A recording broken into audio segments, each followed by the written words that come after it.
اهلا بيكم، معاكم عمر شعبان في فيديو جديد وحلقة جديدة. تخيل انك ممكن تكسب كل شهر فلوس حقيقية بالدولار وانت نايم، ومش بس كده، ده من غير ما تصور بنفسك ومن غير حتى ما الناس تعرف شكلك. المجال ده اسمه يوتيوب اوتوميشن، ولناس كتير في العالم بتعمل منه الاف الدولارات شهريا. النهارده هقول لك خطوة بخطوة ازاي تبدأ في 2025 حتى لو ما عندكش خبرة او معدات بشكل نظري. ولو الفيديو ده جاب تفاعل، الفيديو الجاي هنزل الشرح العام، فعايزك تشترك في القناة وتعمل لايك للفيديو وكومنت لو حابب تسألني على اي تفاصيل. يلا بينا نبدأ الفيديو.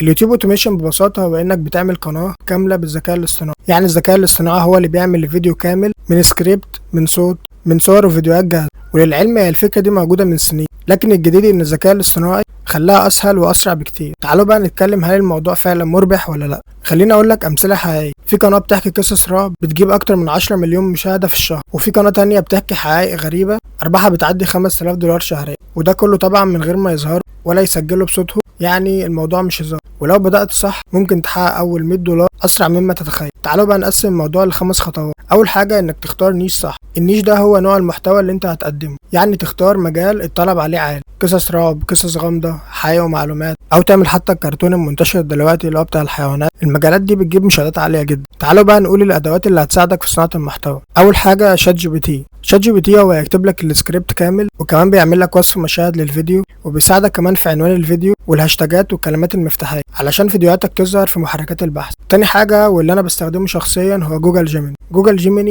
هو مسؤول عن صناعة صور المشاهد للفيديو. في ناس كتير عارفة البرنامج ده بس مش عارفة تستخدمه صح، بس البرنامج ده تقدر تطلع منه صور بجودتها عالية جدا، ودي اكتر حاجة بتساعد في زيادة المشاهدات. عامة انا هنزل لكم شرح للبرنامج ده في الفيديوهات الجاية. تالت حاجة معانا وهي صناعة الصوت. عندك برنامج Eleven لابس، وعندك برنامج فويس ميكر. البرامج دي انت بتجيب السكريبت اللي انت جبته من شات جي بي تي وبتحطه في البرامج دي وبتصنع لك الفيديو. بكده نكون احنا جمعنا عناصر الفيديو كامل، وكده جه وقت المونتاج. في ناس بتعمل مونتاج على كاب كات، وفي برنامج في ان لو انت ايفون. وطبعا بتضيف هوك قوي في اول الفيديو، لان ده من اهم الحاجات اللي بتساعد في انتشار الفيديو، وشويه تاثيرات وانتقالات هتلاقي الفيديو خلاص خلص معاك. حرفيا الطريقه دي هتخليك تصنع فيديو كامل في ساعه واحده بس، وده اللي انت محتاجه في يومك، هي ساعه واحده بس عشان تقدر تنزل فيديو. تالت حاجه واهم حاجه معانا هي الصوره المصغره وعنوان الفيديو، لان دي الحاجه الاساسيه اللي بتخلي الناس تدوس على الفيديو، فلازم تكون الوانها قويه وكلماتها قليله عشان تعمل فضول اكتر. ورابع حاجه وده سر النجاح اي حاجه عموما هي الاستمراريه والصبر، وتنزيل الفيديوهات بشكل منتظم هيخلي خوارزميات اليوتيوب ترشح قناتك. خامس حاجه معانا وهو الربح.